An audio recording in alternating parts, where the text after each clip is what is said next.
มักเจ้านั่นแล้วถ้ามักใครก็มักชาวนางก็เอาชาวนางมักข่อยก็มักข่อยก็บ่สิยากจังข่อยก็บ่ได้กินใจบ่ค่อยมักใครก็เอาโลดข่อยสิให้หยังเอาแล้ว นั่นว่าเจ้าเกรงใจเว้าแล้วโอ้ยก็เป็นเนื้อผู้เฒ่าเลือดหนุ่มบ่ได้ติมักผู้ใดก็เลือกโลดในใจไผใจข่อยบ่เลือกดอกข่อยคนขี้ร้ายเลือกชาวงามมันก็เลือกบ่ได้แล้วคันเลือกผู้เดียวได้อยู่ข่อย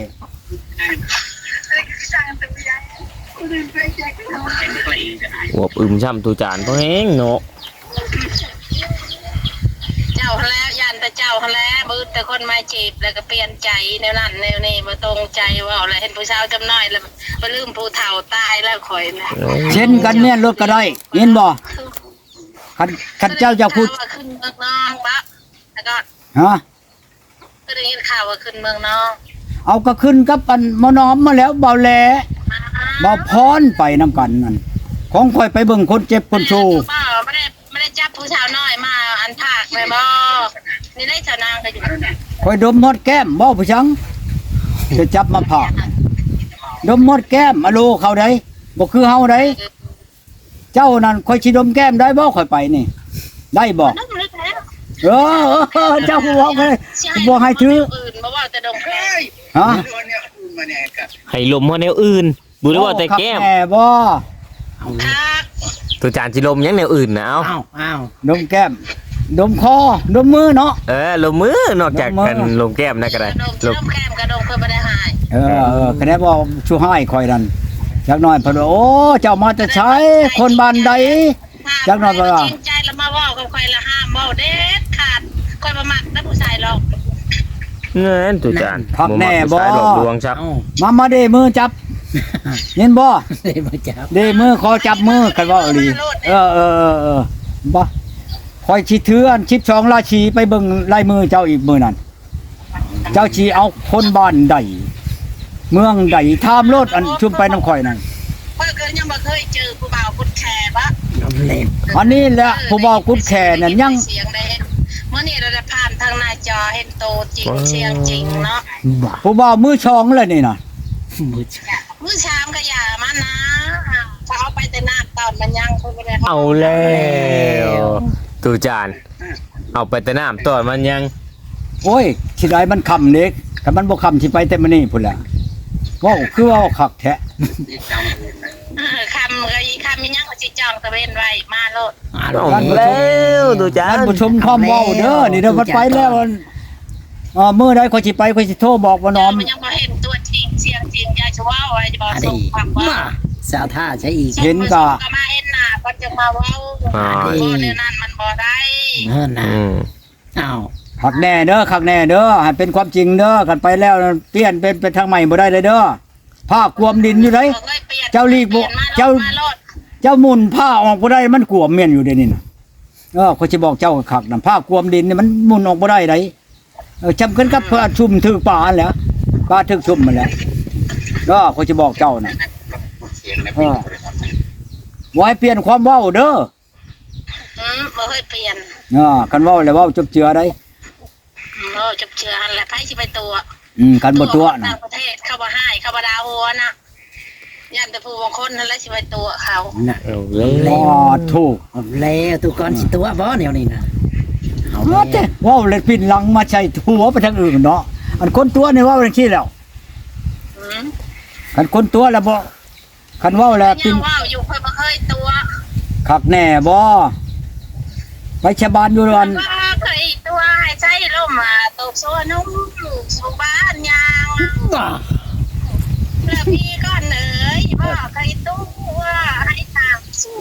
เมียอายก็บ่มีโอ้ยจะเป็นมอชอยอยู่ใกล้ๆนี่เนาะชักสิใส่แน่เขามาคู่กันแล้ววันนี้นอมาโบมาเวลาแผ่นสะเด้อตายมาคณะว่าน้องบ่ตายสิมันมาแต่วันนี้เปิดตัวห้องม่วนได้ตูจานเอาแล้วตูจานก่อนได้ได้บานได้เมียหมอลำนี่โอ้ยบ่ได้นี่มือเลยตูจานเด้อันบ่ได้ย่ำรถเขานี่ลื่นลงมันชิงแซ่บหั่นเนาะบ่ได้ย่ำแมลงนี่ได้ว่า เป็นคือว่าวเด้อข่อยก็สินอนรับพันดีแมลงนะ เออ นอนแทนเจ้าก็ได้ตอนแรงนะ เอาแล้ว ตูจานเลยพุ่น สินอนแทนทุกคน สินอนแทนตูก้อนก็ได้ตูก้อนบ่นอนก็ยา ออกใหม่ก่อนนี่มันกำลังเดือนล่ะออกใหม่คำหนึ่งช่องคำจังสิไป คือหลายคนมะ ฮะ 3 คน คือหลายค 2 คน คือปากเซล น้ำข่อยนี่ 3 คน 3 คน นี่เจ้าเห็นบ่นี่เจ้าเห็นบ่เด้อนี่เจ้าเห็นบ่นี่ เพราะว่าเจ้ามีเมียแล้วอะไรวะเพราะว่าโสด เห็นบ่นี่เห็นบ่นี่ เออ นี่ 3 เจ้าเห็นบ่เจ้าเห็นแล้วบ่นี่นี่ เน้น เจ้าเคยเห็นบ่เจ้าเคยเห็นบ่คนชุมนี่เห็นบ่ อยู่สายก็บ่เคยเห็นบ่ เราบ่เคยเห็นข่อยดอกตูจานเอ้ย เคยเห็นบ่เคยเห็นเขาจะเกลือ ข่อยนี่เจ้าเคยเห็นบ่ข่อยนี่ เอาแล้ว เห็นแต่เจ้าอะไรเห็นในโทรศัพท์บ่ได้เห็นตัวจริง เจ้าละล่าห เจ้า นัง จะเห็นบ่ตัวจริงญาติเจ้าย่านมาเห็นตัวจริงนั่น เอาแล้ เอ ว อ ว่าสิหอบสินแล่น อัน ว่าดอก ญาติเจ้าหอบชิ้นแล่นลงทงพุ่นน่ะนะ คุณน่ะ เนี่ยมันสบายใจ แต่ว่าเฮาเห็นรูปมันสิชื่อบ่ได้ย่านได้เฉือนี่ก็ไปเห็นกระโตมันโป๊บโลดเพราะญาติเจ้าเป็นอย่างนั้นน่ะนะ คุณน่ะ คนบ่เคยญาติจะเกลือ ข่อยนี่เชื่อเห็นแต่รูปก็ เขาว่าเจ็ดชามงามกับเพชรคนสิญาติมาเพราะว่ามันบ่แม่นเป็นชามงามสาคนลาวมันงามเดียว ชายเข้าอีกล่ะ แน่ใด ฮัลโหลสบายดีพ่อใหญ่ แน่ใดเนาะ ยังอยู่เนาะ นั่งอยู่นี่แหล้วน้ำลูกน้ำหลานนี่แหละ นั่งกินฮอด เอ ที่บ้า อน โอ้ยขึ้นฮอดหลายคนแล้วเลยขึ้นฮอดลูกขึ้นฮอดเมียแน่ขึ้นฮอดผู้ชาวแน่อ่า เมียตัวเมียเมื่อบ้านกันเอาไม่ป้า อยากได้ใหม่อยู่แล้วนี่มันหักหาบ่ได้นี่โตหมักเขาบ่ไปหมักโตเขาตีว่าโตนี่คนเฒ่าคนแก่ชราหาเงินหาทอง ให้เขาก็เลี้ยงเขาบ่ฮอดกอดบ่ห่มนี่ล่ะวะเขาจังสิบ่เอานี่นะ ไม่เท่าครับมีเงินได้โอ้ยจะบ่มีเงิน ตอนนี้ก็มากันแล้ว โอ้ก็มีดอกพอได้ชื่อกินอยู่เงินนี่ เด้อเอ้ย บ้านแล้ว เอ้าก็คือกันนั่นแหละ อันใดก็เฮ้ยในเว้าน้ำผู้ชาวได้นี่น่ะเว้ามา สาวอยู่ไสล่ะ เอาผู้ชาวอยู่บ้านนี่ละบ้านนั่นใกล้ๆกันนี่แหละ ว่าที่ซอยนี่แม่ช่วย เว้าโลดแล้วเว้านำลาวโลดนี่ ก็ขอจะทำก็กับภัยนะ เว้ากับเขาโทรมานี่เขาว่าอยากได้เจ้า เจ้าสิเอาบ่ ยังไงคน เออ ยังไงก็มาแล้วแหละยังไงเห็นกันในโทรศัพท์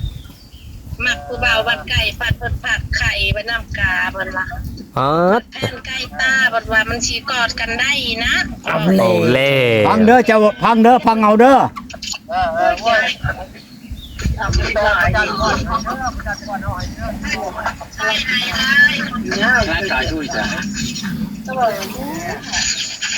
เอาเรื่องนั้นคือดี เอาผู้ใหญ่จะโทร กิน หา ข้าวกับยา เออ บอกแอปเราเนี่ยบอกแอปเรามาเนี่ย เออ ตูจานตูจานก็มีอันแบบว่า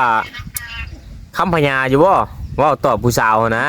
บ่เป็นพญาแล้วของเฮาบ่แม่นหมอลำ โอ้ เราเป็นคนหมอลำเราเอาได้ก็คือเนาะ เออ เออ กันว่าตูจานกับพ่อลูกนะ บ่ฮู้แล้ว จะได้ตอบกันนี่โอ้ยยังสิม่วนแล้วนี่ หมอลำกับดิบดายภายนอกมันก็บ่คือกันแล้วเนาะ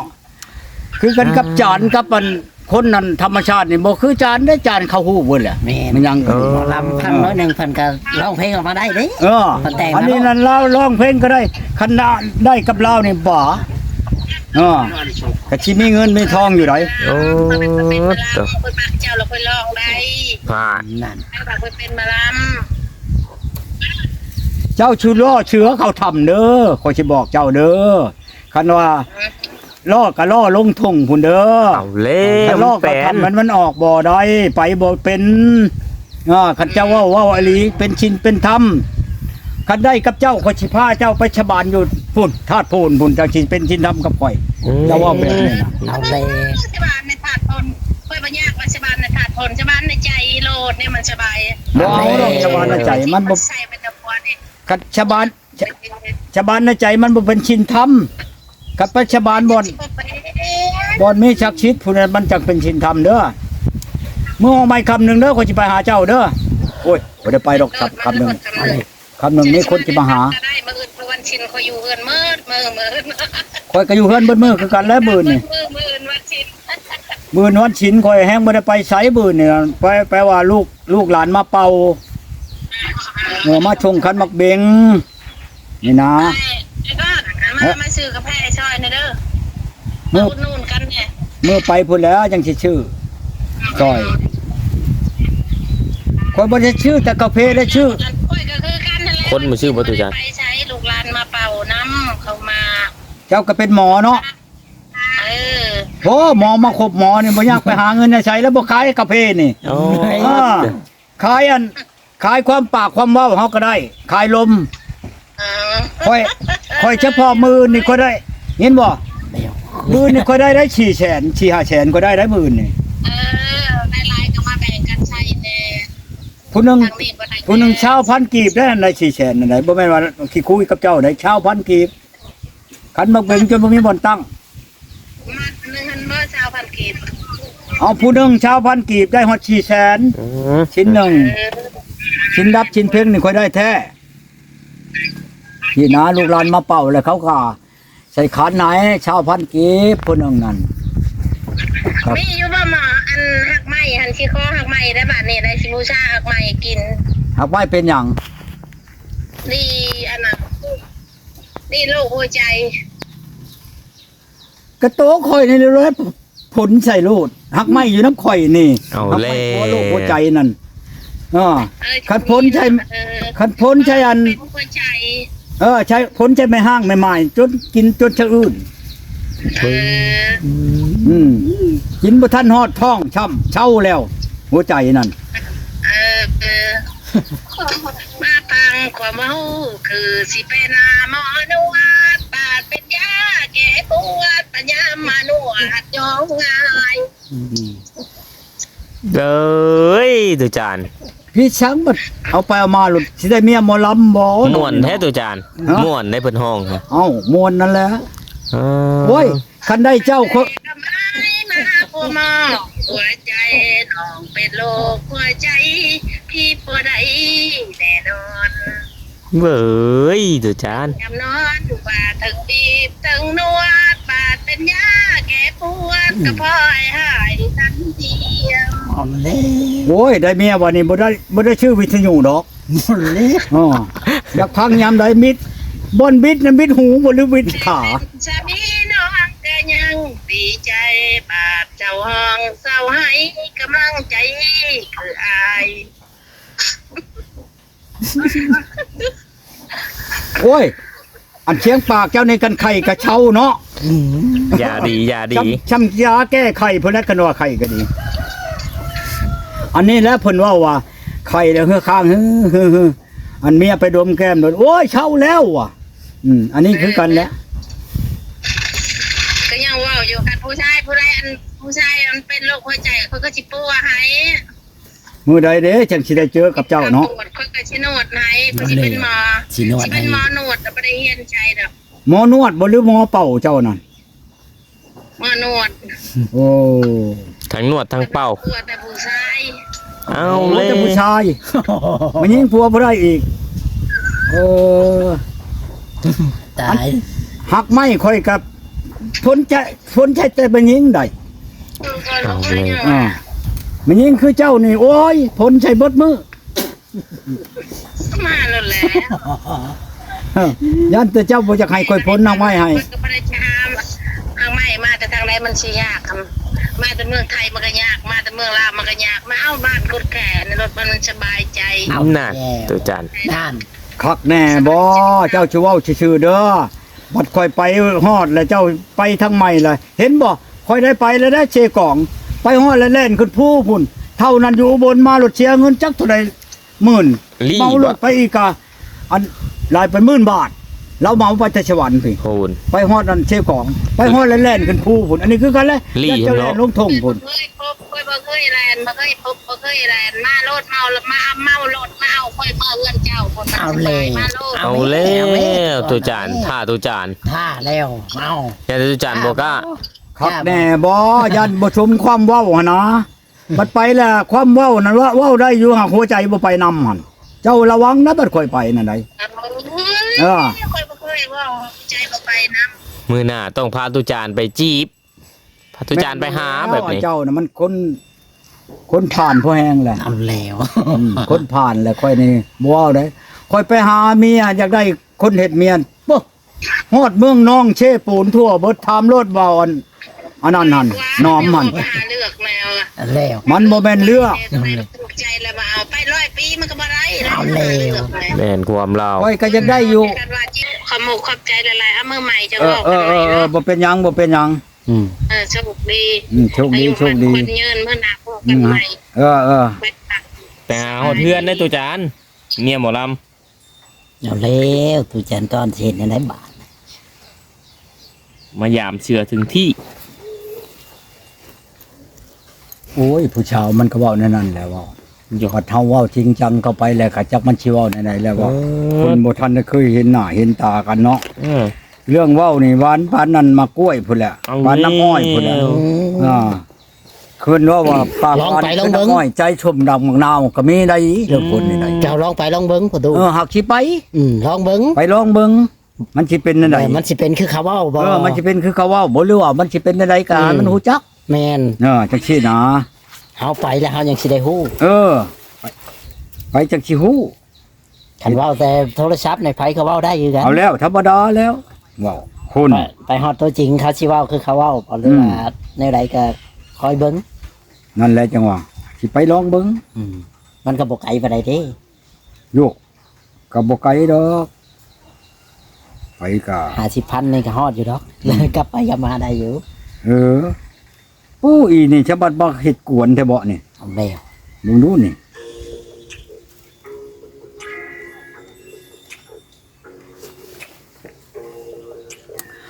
ค่อยจังว่ามันยิงนี่เห็นบ่ไปพาเครื่องมานี่อยู่หน้านั้นเจ้าบ้าตำบิดนั่นเราถามค่อยก่อน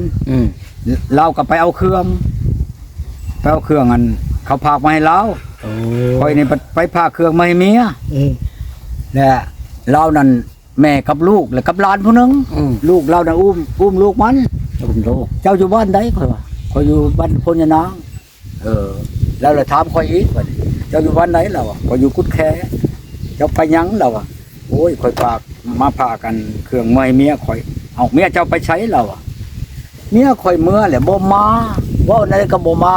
ว่าในก็บ่ได้เมื่อเลยจะให้พากเครื่องเมื่อให้เอาพากเลยเห็นได้เอาแล้วอยากปะข่อยเอาอยากปะเจ้ากับปะเนาะจ้ะเอาบ่ปะได้แล้วบ่มาแล้วว่าเจ้าปะได้หึงบ่ได้ช่วง2 อาทิตย์นี่แล้วว่ะเอาใหม่เลยบ่โยปะเมีย2 อาทิตย์เอาใหม่เลยมันก็บ่อึดแล้วว่ะไผสิไปอ่านเอาไว้เอาว่าปานนั้นโยเราอ่ะยันว่ามันชื่อเพียงผู้ชาวเราอ่ะ แม่น เอาบ่อึดผู้ชาวค่อยขึ้นฮอดเมืองนองเชปูนกินนี่บ่อึดผู้ชาวฮัก เขาว่า เขาบ่เอาข่อยไปแม่เราอ่ะไปพญานางนี่ลูก1 2ลูกนี่จะไปเลือกเอาโลดอันชูวาวอันนี้ก็คือกันนั่นแหละค่อยขึ้นเชปูนเมืองนองนี่ก็ดีให้ไปเลือกเอาเขาผู้ว่าบอกข่อยน่ะ มาไปฮอด บัดพ้นชุดท้ายไปแล้วน่ะมันบ่แม่นไปเลือก ไปหาก็บ่เห็นมื้อเช้ามากแต่เว้นหวัง 7-8 โมงหาผู้ชาวผู้หนึงก็บ่เห็นในบ้านนั่น รีบ่ตุจาน รีบ่ บ่แม่นดีเขาไปให้พุ่น โอ้ยกินนึกว่าดีนะ ไปคนมาต้นพุ่น อืม บ้านนี้ค่ำเนาะค่ำมาบัดนี้เจ้าก็สิไปหาล่อลินบ่แม่นเขาสิอยู่ค่ำอยู่นั่นเนาะมีแนวเฮ็ดยังว่านั่นน่ะ แม่นล่ะ เอาแล้วกับชื่ออันไก่ชื่อเป็ดแล้วก็ไปบอกเขามา เขาก็มาได้มาลินมายังน้ำเฮาน่ะ โดย ก็กินต้มเป็ดต้มไก่จังว่าเบิดเงิน6 ล้านเอาว่าไปบ่เชฟปูนเมืองพินได้เอาเบิดเงิน6 ล้านเอาไปก็บ่เป็นชื่อเนาะคันเจ้าบ่ต้มเป็ดต้มไก่บ่มีเหล้ามีเบียร์เขาก็บ่ได้มาคือกันมานั่งอยู่ชื่อก็บ่ได้มานี่เจ้าต้องชื่อตัวนั้นบัดนี้ไปเฮ็ดบ่อนนึงไปกินบ่อนนึงลังเทื่อเบิดฮอด2 ล้านก็มี กินเฮือนผู้สาวบ่ บ่เฮือนไปก็ได้ เขาก็ไปหาสมมุติว่าเฮือนเจ้าเนาะไปบอกเจ้าไปบอกเขาแล้วก็มา โอ้เขาก็เลยมา สมมุติว่าเฮามีผู้ชาย3เขาก็บอกมา3 คนมาเลยก็บ่ยากปานใดดอกตามเบิ่งเขานั่น ถ้ามาเกินหัดบ่ได้บ่ประตู ฮะ ถ้ามาเกินหัดบ่ได้บ่สมมุติว่า บ่แล้วของเขามาลิ้นเฉพาะเฮามาแล้วเฮาต้องการกับไผแล้วก็ดึงมานั่งนํเฮาสินะใบงมดมแก้มได้ ที่นากับเขาน่ะ โอ้ทุกอย่าง โลเขาเท่านั้น เปิดตกทลานไปน้ำนี่ หาเฮ็ดบ่ได้เด้ เออ กินควายโลได้ ทลานไปน้ำนี่โอ้ยบ่เอามากระยาให้หลานนะ เป็นได ฮะ มันสิคือนั่นมันสิอันนั้นแห้งโพดบ่ พอแฟนยืด บ่แม่น ไผสิช็อตบ่ เรียนไพ่ชีช็อตเรียนเบี้ยชีให้หั่นนะ เออแบบนั้นค่อย เอา ไป มาให้ตุจาน กับเบาแหล่เนาะ จะไปนะ เบาแหล่แล้วก็กอดพ่อเราแหละ เอาเร็ว ครับบ่ได้ลงชิปได้ผมกอดนั่นเลย โอ้ บ่ได้ลง น้องผู้เว้าเล่านะ ก็คือ เจ้าหน่อยผู้ชาวเราชีให้ ให้ก็ให้แหละ ตุจาน ที่นาบ้านนี่แหละไปนั่นก็หยบมวนแล้วเนาะ มันเลย อันบอล นอ ไป มได้ น่ะ จ้ะ หึ บ่นอมบ่ได้บ่ บ่ได้